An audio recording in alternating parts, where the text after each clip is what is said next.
Hello, everyone, and welcome back to Full-on, your Fulham-centric football podcast. We're back after Christmas and ready to review the three games over Christmas. I just want to say I hope you all had a great Christmas period. It's a really positive one for us as Fulham fans. So let's get cracking into it and let's talk about the three games that we played. Obviously, over the Christmas period, we had a couple of mixed results in the sense of a 0-0 draw at home to Southampton, Boxing Day's fantastic away win at Stamford Bridge, and then the 28th, 29th we played against Bournemouth and drew 2-2 in a bit of a mixed result, depending on how you see that game. Guys, thank you very much for joining me. I am joined by our usual crew. So Drew, how you doing, mate? Doing well, Ash. Mozza, how you doing, buddy? Ecstatic and happy New Year, all. And AJ, how you doing, buddy? Good. We are going to split this episode into two. So we're going to be doing one now where we will be reviewing the results for Christmas. And then in a separate episode, which will be coming out on New Year's Day, we'll be doing one that will be looking back over at 2024 quickly and then our brief hopes for 2025. But let's get talking about these three games since we've been off and gone. Drew, looking at the three results against, Southampton, Chelsea, and Bournemouth, if I was to tell you that we'd get 5 points from that, you'd probably be pretty happy. But what was your overall thinking in terms of coming away with 5 points from the possible 9 that was available? Well, you'd have hoped, wouldn't you, for 7, like 2 home wins going into it, 2 home wins and a draw at Stamford Bridge. But bearing in mind, 3 of the points came from a win at Stamford Bridge. No Fulham fan is going to complain about only getting 5. Southampton was it's just a strange game. I mean, it was a la Wolves. We've taken 1 point from the 2 bottom teams in the league at home, which was a total disaster. But the truth of the matter is we didn't do enough against Southampton and we could have been there all night and we wouldn't have scored a goal. But little did it prepare us for what was going to happen at Stamford Bridge, because that was history making. And I have to say, despite Chelsea having the lion's share of maybe the first half,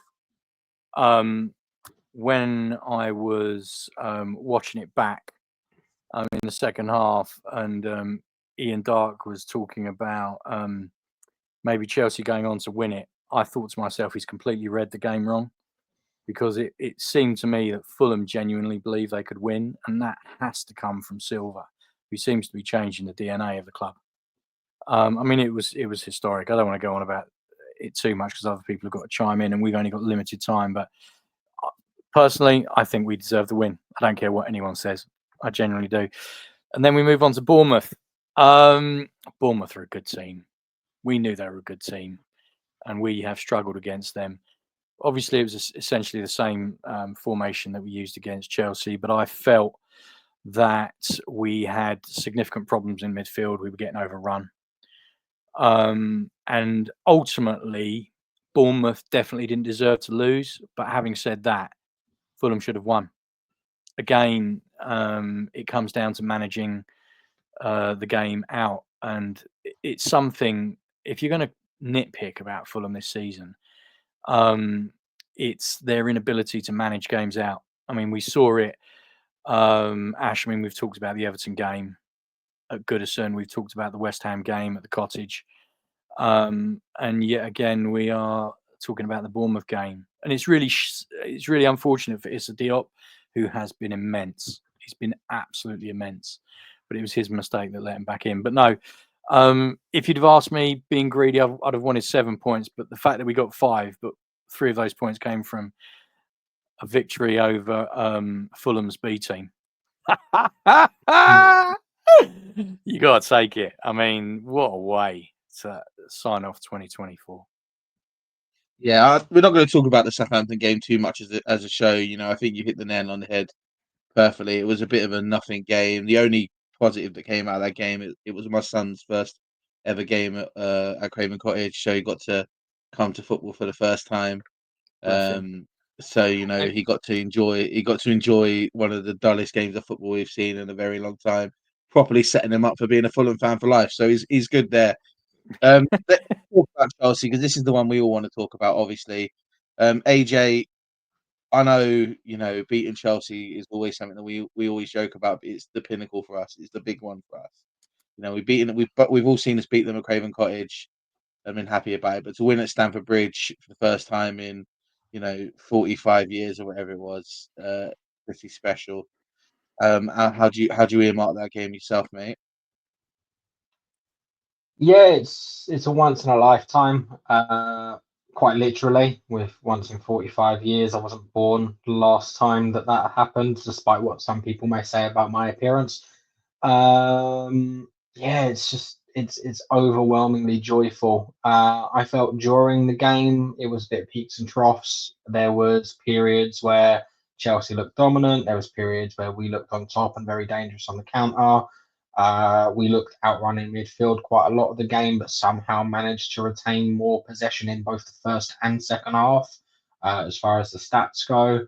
So all in all, I can't express anything but joy for that game, and I made sure to immediately post after our victory to all of my Chelsea supporting family members, including all of my cousins, uh, wishing them a very happy new year with a picture of Muniz. So needed to be done. And Mozza, yourself, mate.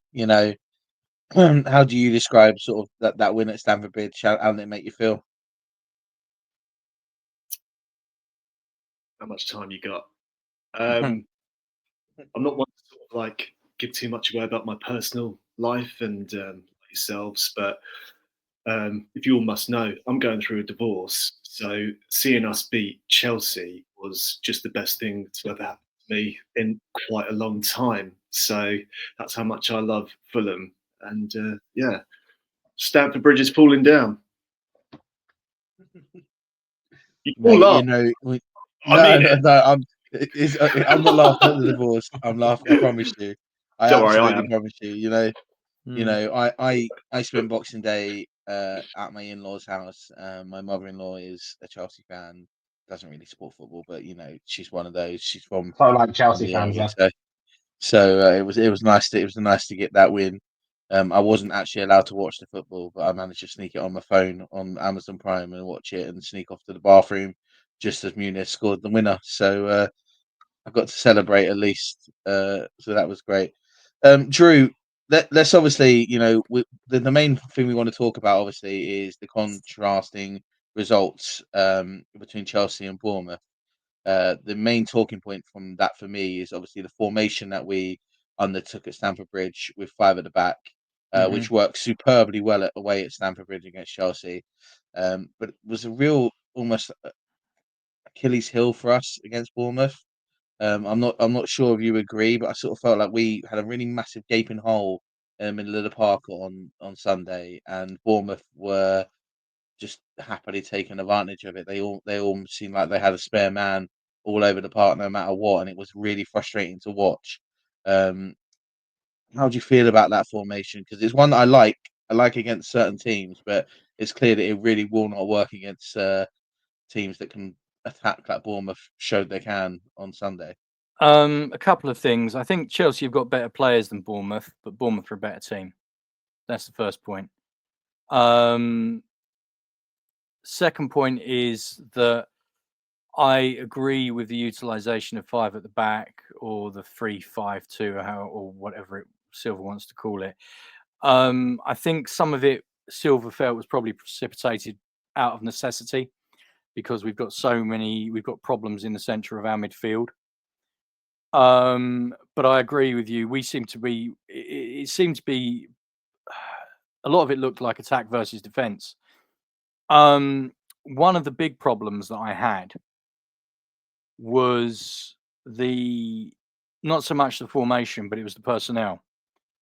The change in the second half when Kearney came on. We were playing the same formation, but it was monumental, and he basically ran the game. Now, our subscribers and usual watchers will know that I don't think there's anyone on our team, i.e. the Full-on podcast, that doesn't think the world of Tom Kearney. But he changed the game. And that was using the same formation that we've been employing throughout the whole of the 90 minutes. So it concerns me greatly that there's a strong argument to say it was down to personnel, and the obvious flashpoint, and it's I say flashpoint controversial. Is it controversial? I don't know, but it's Pereira, who outside of the corner was nothing short of a liability in my view. And we come back to the great Pereira debate. Outrageously talented, but every so often, well, more often than not, seems to be dropping a 4 out of 10. And if you look at the stats, a direct comparison between Pereira and Kearney, Kearney did everything that Pereira did, but with 60 less minutes. Mhm. I don't think it was the formation. It can't have been the formation because the substitutes were so impactful. I mean, for about 20, 25 minutes in the second half, Bournemouth were all at sea, and Kearney was just running the game. And it was at that point that I was confident. What an idiot, being a Fulham fan and confident at 2-1. That if there's one team that was going to win it, then it would be us. I'm not saying we deserved it. And it was unfortunate, as I said, for Issa, but the impact, Kearney's impact was huge. I mean, there was every Fulham fan that I've followed on Twitter, I've interacted with, everyone said the same thing. And it has to be personnel, because we went to Stamford Bridge with 5 at the back and Pereira playing, and we won there. So the system can work, but it's the players that have got to work it. And for me, Pereira, I accept absolutely that without him, quite possibly, we wouldn't have scored 1 goal, because his corner that he put in for Raul was great. But aside from that, I would defy anyone to find out, to show me what he actually really did. And I think that you can't help, in my view, Ash, you can't help but make the comparison between his withdrawal and Kearney's introduction and how well the team played after that. So, yeah, I mean, 5-3-2, I like it. I think it's useful. I wouldn't want to see it every week. We were getting overrun in midfield. You'd have to say it was because of the performances of people in there. Because once Kearney came on, it was night and day, and Bournemouth did not know how to cope with him. Yeah, I think I agree with that. I think everybody else does too, in the sense of seeing that in the formation. We had a bit of a chat going on in our group chat during the game, because we could all see that it wasn't working. We were all sort of in discussion about how we go about fixing that issue of we're clearly being overrun in the centre of the park. But I want to make it clear that we say that, but I still think that Sanderberg and Lukic were outstanding. They're just but there was just that gaping hole just ahead of them that we were really, really struggling to fill. And I think as soon as Tom came on, that 100% that gap looked like it disappeared a little bit. And it was really nice, actually, to see Tom Kearney doing something that we've not seen Tom Kearney do in probably 2 or 3 years, which is getting the ball and running at people, and not only running at people, running through people, 3 or 4 challenges before having to be cynically fouled. So that was great. The major talking point for us as Fulham fans, obviously, coming out of the game on Sunday, is the use of VAR. Now, there's 2 controversial moments in the game. Well, 3 if you include the Bournemouth goal that was sort of ruled out. Weirdly, on that one, I feel really sorry for Bournemouth, because I thought it was really soft. I don't think there was a lot going on in that moment. But the ref blew the whistle for the ball even when in the goal, so it don't really matter. Which is odd, because that's not how they're meant to ref these days. But that is what that is. But the first one is obviously the possible red card for the tackle in the first half. AJ, you tend to be quite level-headed when you look at these sort of things. When you look at the 2 sort of VAR calls, the red card in the first half, and then the Issa Diop foul just before Bournemouth scored their equaliser at the end of the game. What are your views on it? Were they correct? Were they not correct? I'm not even sure if they looked at the second one. But how do you feel about them? I mean, were they even like in attendance at all? It doesn't seem like anything was checked, and if so, it wasn't checked properly. It was just like, oh, this is Fulham versus Bournemouth. Why are we bothering? No one's gonna pay attention to any of these decisions. When in actuality, we are paying attention to them. And once again, VAR is a talking point of a game that otherwise could have been quite exciting. Yeah, the red card, in my opinion, is a red card. He loses control of the ball. He goes studs up. It's exactly the same foul as Tom Kenny did a few weeks earlier in receiving his red card. He got annoyed that he lost control of the ball, chased after it, went studs up into someone's ankle. The only difference is the slight contact on the ball beforehand, but that doesn't change a studs up tackle in today's football. Sure, 20, 30 years ago, you would have got away with that with a slap on the wrist, not even a yellow card, but that isn't the game we play anymore. And that should have been a straight red. If we're looking at the consistency from the Kenny incident and why he got a red card. In regards to the Diop foul, I didn't notice it during the game, so it's hard to say that the ref would have. But VAR should have checked the goal anyway to see if there was any issues with the goal. And the fact that we later got the replay of the foul as close up as we did means that VAR had access to that footage during the live broadcast. So I don't see why they couldn't have reviewed that and seen that that was a foul on Diop. Diop won the ball and ultimately got his ankles raked down because of it. Do I agree that one's a red card? Not necessarily, because it's entirely accidental. They both go for the ball. Diop just wins it ahead of the attacker, which is just unfortunate for the attacker. But do I believe it's a foul? Absolutely, and it should have been a disallowed goal.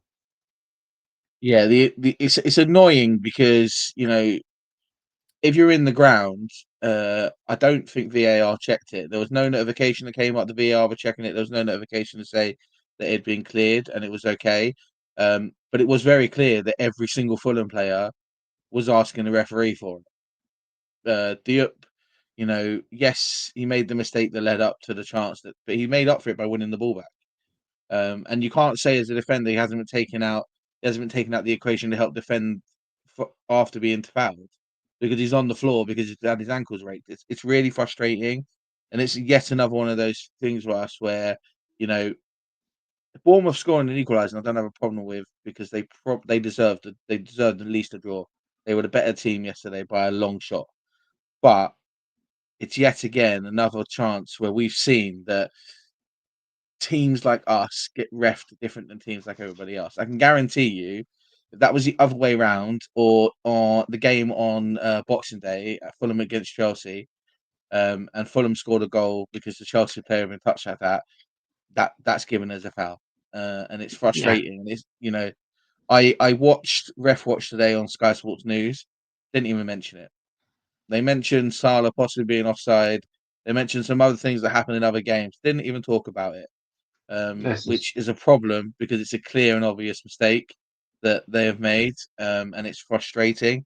Don't get me wrong, if you're a Bournemouth fan watching this, you more than deserved your draw, and no one can bat an eyelid at that. I was more than happy to take a draw after the way that you played. Bournemouth, for me, probably the best team I've seen from the cottage in a long time. They were very, very good yesterday, and considering the fact that they have a lot of injury issues and had 3 academy players and 2 goalkeepers on their bench yesterday, I was very, very impressed with the way they handled the game. Mozza, quickly before we go on and we just sum up the Christmas period quickly. Looking at the thing yesterday, a couple of things that have happened over Christmas, which we can all be happy with, is that it looks like Muniz has started scoring again, which is great when he's getting those opportunities, he's taking them. Scoring a last-minute winner at Stamford Bridge is always gonna. If he wasn't already a Fulham legend, he definitely is now. But Also, want to give a shout out to Raul Jimenez, who equaled the record of goals scored in the Premier League by a Mexican player, which is now 43. It's good to see strikers are actually scoring goals again, right? Absolutely, I think it's a massive confidence boost for both of them. Both well needed. Build the statues. I said that about Vinicius when we last beat Chelsea. I think at the Cottage, the last season or the season before. Much needed. It would be interesting to see what happens in terms of who gets the starting position in terms of the starting XI on lineups. And I think even when we were talking as well, this might come up later. So sorry, but in our WhatsApp group, we were talking about Harry Wilson the other day, and when he came out at the end of the Chelsea match in his post-match interview, he said he didn't just want to be an impact sub. And you yourself, Ash, said something along the lines of, it's great to show, there's fight within the squad. They want to earn their place and their right to start, and that's great. Hopefully that can be the same for our strikers, given those last performances.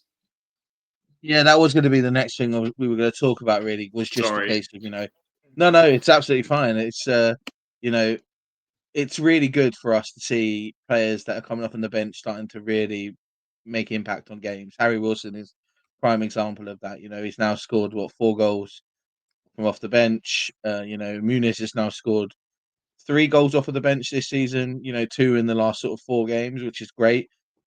It's good to see that we have subs that can make impacts on games because it helps, and it's also great. I'm on one. I know a couple of people have been worried about the comments that Harry Wilson was making about wanting to start games and about does that mean he's looking elsewhere? I don't see it like that. I see it as it's competition for places, and he's here to fight for his place, and that can only be best for the whole squad if that's the case. I want to see every single player being that the starting 11 or the 23-man squad fighting for their place to start. There's only one player on our team, which is probably Leno, who should be guaranteed their spot compared to the competition they have. And it's the same reason why I'm so happy to see Issy doing so well, because I think he pushes even Anderson. Because Anderson's performance on Sunday wasn't the best. For a starting squad, and that can only be good for us as a whole. Drew, before we go ahead and we talk about, sort of Christmas period, play over Christmas period and stuff, do you agree with that? Are you happy to see that we have a lot more competition in terms of the squad places and coming on the starting? Yeah, I mean, any top flight team or any top team has competition, and they also have a succession plan as well. And this is, I digress a little bit. This is where Manchester City have fallen down because their squad has got old altogether. And what's happened to them, it makes the achievements of Alex Ferguson so much better, because not only did he have squads that were competitive, but he also knew knew when to break them up and when to rebuild them. And I'm not in any way, shape, or form drawing parallels between Silva and Ferguson, because Ferguson achieved so much.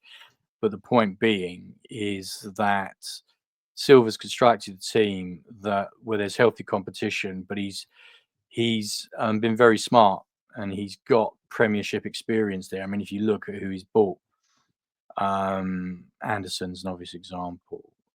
Iwobi's another obvious example. Leno's another obvious example. Castagna had been in the Premiership with Leicester. And you can pretty much go through each position and you can say, there's 2 people for every position. I mean, some may question left back because they think Cess is not up to being a starting left back. But of course, you got to remember when Bassi broke through at Rangers, he was their left back. Yeah. And he can play left back.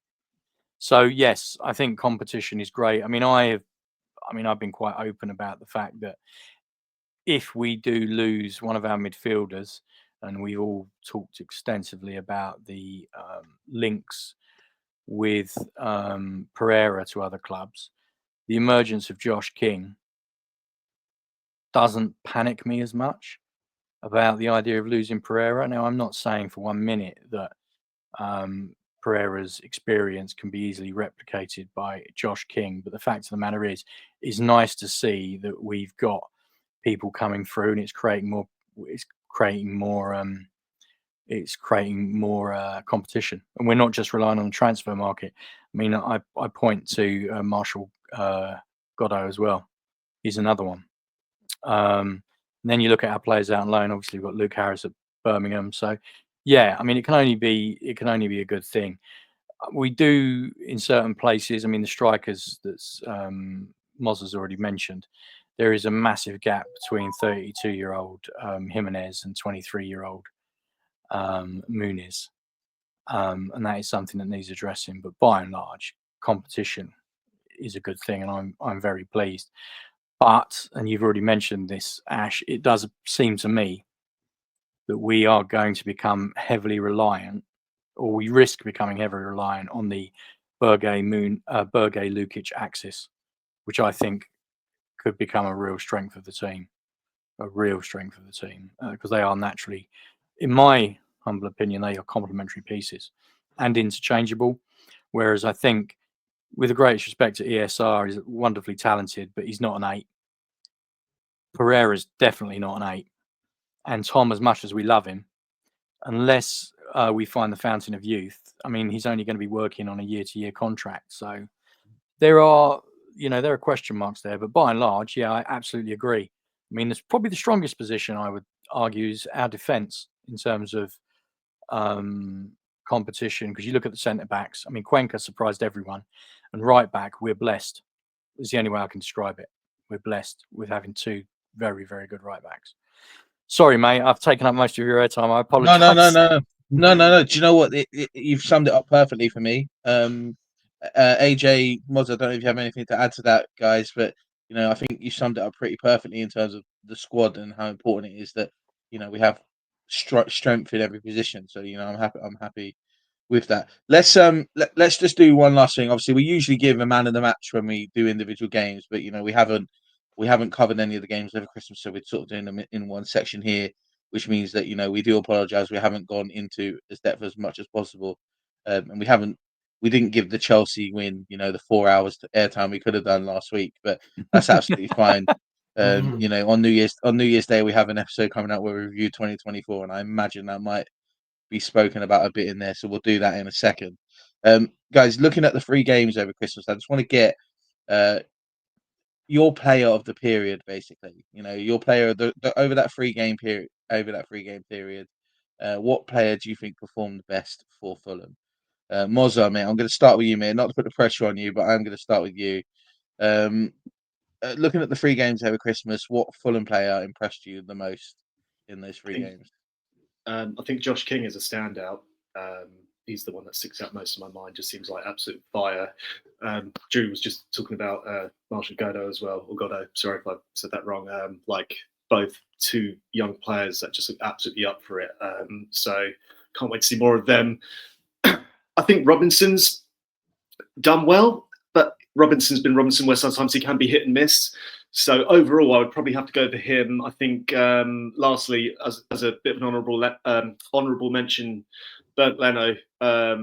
He's had to make some world-class saves in the last 3 games as well. So, sorry, I can't quite pick one, but those are the ones I'm just going to mention off the top of my head. No, it's absolutely fine, mate. It's absolutely fine. AJ, what about yourself, mate?